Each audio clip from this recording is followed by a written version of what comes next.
हाँ, ये कहानी पूजा की है, जिसे सर्दियाँ बहुत पसंद थी। अरे पूजा, उठ जा। सुबह के 7 बजने को आए हैं। तेरे को कॉलेज नहीं जाना क्या? और तेरा पानी मैंने गर्म कर दिया है। तू जाके नहा ले, वरना बाहर तो इतनी ठंड हो रही है, बस पूछ मत। माँ, ठंड तो बस हमारी बातों में होती है, और वैसे भी ठंडे पानी से नहाने से ठंड नहीं लगती, इसलिए गर्म पानी आप अपने लिए रखो। मैं चली ठंडे पानी से नहाने। अरे नाच बेटी, कभी तो मेरी बात सुन लिया कर। बाहर बहुत ज्यादा ठंड है। क्या माँ, अब नहाने में भी मैं आपकी सुनूं? अरे कमीनी कहेगी, तू मेरी बात सुनती क्यों नहीं है? मैं तेरे को बोल रही हूँ ना, ठंड में और ठंडे पानी से नहाना मौत को दावा देना है। अरे माँ, आज तक तो मुझे कभी कुछ नहीं हुआ, अब क्या होगा? इसलिए अब ज्यादा मत सोचो, मैं चली नहाने। अरे क्या करूँ इस नासपीटी का, मेरी बात तो कभी समझती ही नहीं है। जा, मर जा। शोभा अपनी बेटी को समझा समझा कर थक चुकी थी, पर पूजा अपनी माँ की एक बात नहीं सुनती और वहाँ से चली जाती है। और वो ठंडे पानी से नहाकर खुद को बहुत फ्रेश फील करती है। अब हुई ना शरीर की थकान दूर। ठंडे ठंडे पानी से नहाने का ना मजा ही कुछ और होता है। अब पूजा तैयार होकर कॉलेज जाती है और इसी तरह समय बीतता है। देखते ही देखते 1 साल गुजर जाता है। पूजा का रिश्ता सौरभ नाम के एक लड़के से तय कर दिया जाता है, जो अच्छे घर का था। अब ठंड भी आ चुकी थी, तो शादी से पहले शोभा अपनी बेटी को कुछ अच्छी बातें सिखाती है।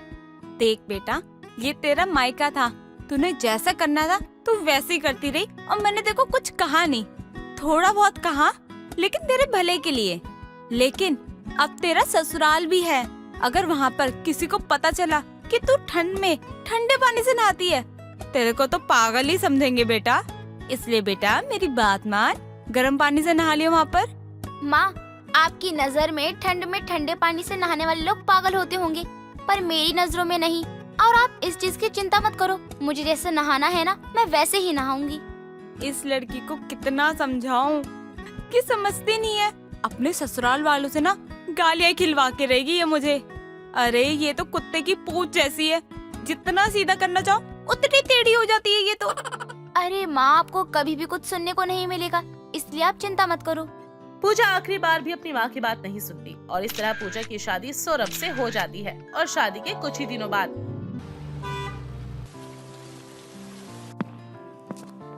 अरे पूजा, तुम सुबह 6 बजे बाथरूम से निकल रही हो, वो भी नहा धोकर। अरे हमारे घर में तो गीजर भी नहीं है और तुमने पानी भी गर्म नहीं करा। इसका मतलब तुम ठंडे पानी से नहा कर आई हो।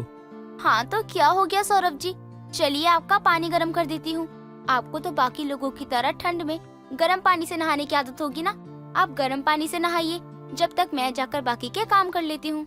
इतना बोलकर पूजा काम करने के लिए रसोई में जाती है और सौरभ बाथरूम में जाकर सिर्फ मुंह धोने के लिए पानी को छूता है।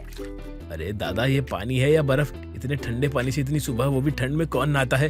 अब मानना पड़ेगा पूजा को, इतनी ठंड में ठंडे पानी से नहा रही है, उसकी भी हिम्मत की दाद देनी पड़ेगी। खैर, मेरा पानी तो गर्म हो गया है, मैं तो गर्म पानी से ही नहाऊंगा। मैं अपनी बीवी की तरह बेवकूफ थोड़ी हूँ कि ठंडे पानी से नहा लूं। अब सौरभ भी जल्दी से नहाकर तैयार हो जाता है और ऑफिस चला जाता है। और इस तरह से कुछ दिन और बीत जाते हैं। एक दिन सौरभ अपने ऑफिस के सिलसिले से शहर से बाहर की तरफ जाता है, जिस वजह से पूजा की सास शांति कुछ दिन उसके कमरे में सोने का फैसला करती है। बहू, घर में हम तीनों के अलावा और कोई नहीं है। सौरभ भी बाहर गया है, इसलिए सोच रही हूँ कि ठंड में हम दोनों सास बहू एक ही कमरे में सो जाएं, ताकि कोई दिक्कत ना हो।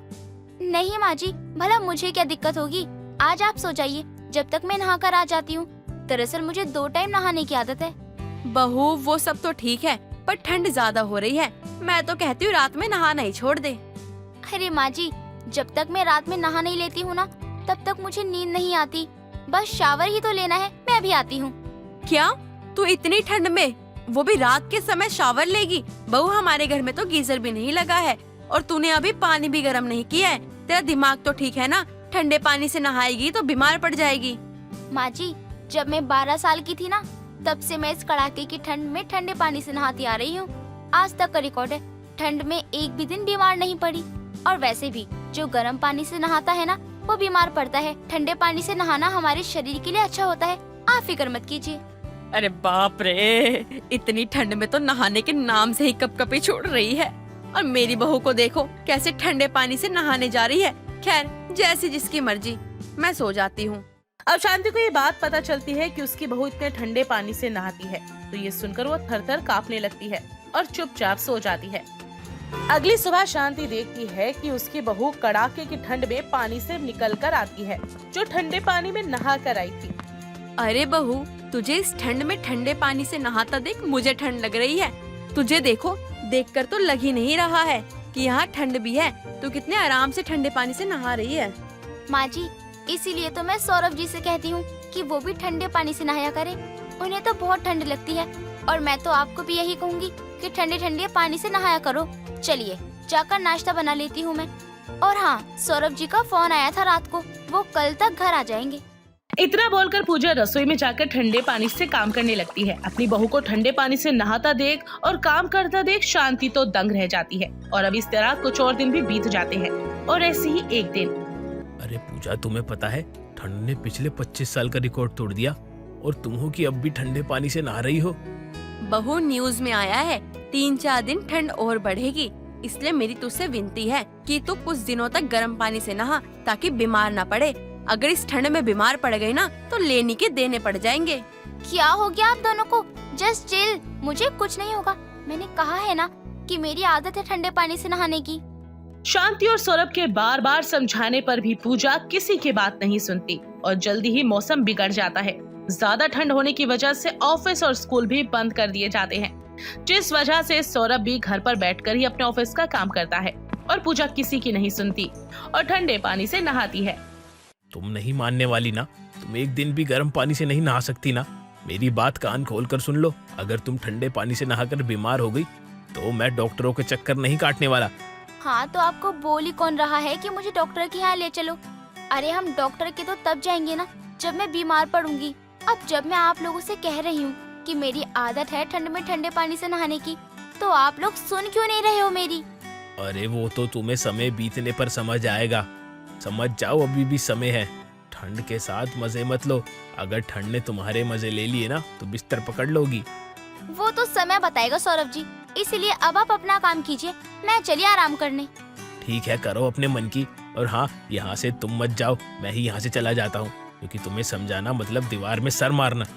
सौरभ को पूजा की इन हरकतों पर बहुत गुस्सा आता, उसे डांट कर चला जाता है।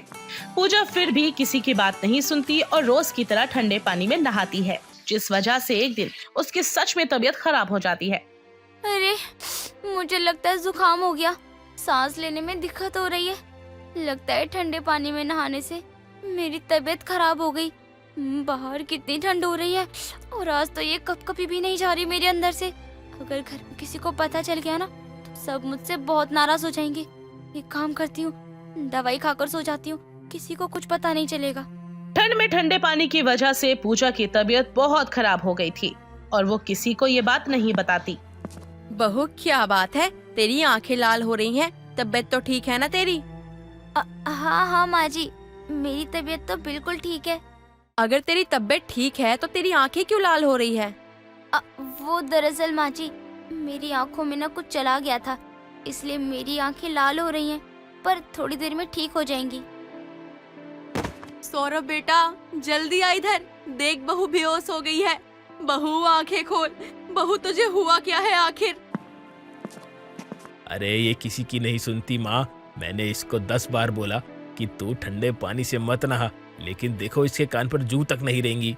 अरे ये सब छोड़, उसको हॉल में लेके चल और डॉक्टर को फोन करके बुला कि आखिर मेरी बहू को हो क्या गया है। माँ, आप इसका ख्याल रखना, मैं अभी डॉक्टर को बुलाता हूँ। सौरभ जल्दी से पूजा को हॉल में लेकर जाता है और डॉक्टर को बुलाता है। डॉक्टर के आने के बाद पता चलता है कि पूजा को निमोनिया हो गया है। निमोनिया काफी ज्यादा बढ़ चुका है। कम से कम 10 दिन बेड रेस्ट करना होगा। इस टाइम पर इन्हें बिस्तर से ना उतरना है, ना इन्हें ठंडे पानी को छूना है। अगर इन्होंने लापरवाही की फिर इन्हें हॉस्पिटल में एडमिट करना होगा।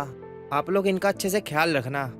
क्या बताऊं डॉक्टर आपको, मेरी बहू तो सुनती ही नहीं है। अब हम इसका पूरा ख्याल रखेंगे। अगर उसने बताया होता कि इसकी तबीयत खराब है तो हम इसे कोई काम ही नहीं करने देते। कोई बात नहीं माता जी, आपकी बहू ठीक है, बस थोड़ा सा ख्याल रखना होगा और इनको समय समय पर दवाई देते रहना और इनका ध्यान रखना। अच्छा, मैं चलता हूँ। इतना बोलकर डॉक्टर वहां से चला जाता है और डॉक्टर के जाने के बाद पूजा होश में आती है और शांति और सौरभ पूजा को डांटते हैं। कर लिया ना अपने मन की, पड़ गई ना बीमार। अब पता चला क्यों हम तुझे ठंड में ठंडे पानी से नहाने से मना करते हैं। अरे माँ, किसे समझा रही हो? इसे समझाने का मतलब है भैंस के आगे बीन बजाना। और पूजा तुम, मैं तो कहता हूँ अभी भी ठंडे पानी से नहाना जारी रखो। अरे जब तक तुम्हारी सांसें रुक नहीं जाती ना, ठंडे पानी से ही नहाओ तुम। पति का गुस्सा और सास की नाराजगी देखकर पूजा को जरा भी अच्छा नहीं लगता और वो सर झुकाए माफी मांगते हुए कहती है, हो सके तो मुझे माफ कर दो माँ जी। अब इस मोटी बुद्धि में आप लोगों की बात घुस चुकी है। आप लोग सही कहते थे, मुझे ठंड के साथ मजाक नहीं करना चाहिए। देखिए आज कितनी तबीयत खराब है मेरी। अब से मैं कसम खाती हूँ कि अब से कभी भी ठंडे पानी से नहाने तो दूर की बात है, मैं ठंडे पानी से मुंह भी नहीं धोऊंगी। चलो देर से ही सही, अकल तो आई। सही कह रहा है बेटा, देर आए पर दुरुस्त आए। इस तरह कड़ाके की ठंड में जब पूजा बीमार पड़ती है तो उसे समझ में आ जाता है कि ठंड में ठंडे पानी से नहाना कोई मजाक नहीं है, जिसके बाद वो फिर कभी ठंडे पानी में नहीं नहाती और हमेशा ही अपने घर वालों की बातों को भी सुनती है। दोस्तों, अगर आपको ये कहानी पसंद आई तो इसे लाइक करें, शेयर करें और कमेंट करके बताएं कि कहानी में आपको सबसे अच्छा क्या लगा।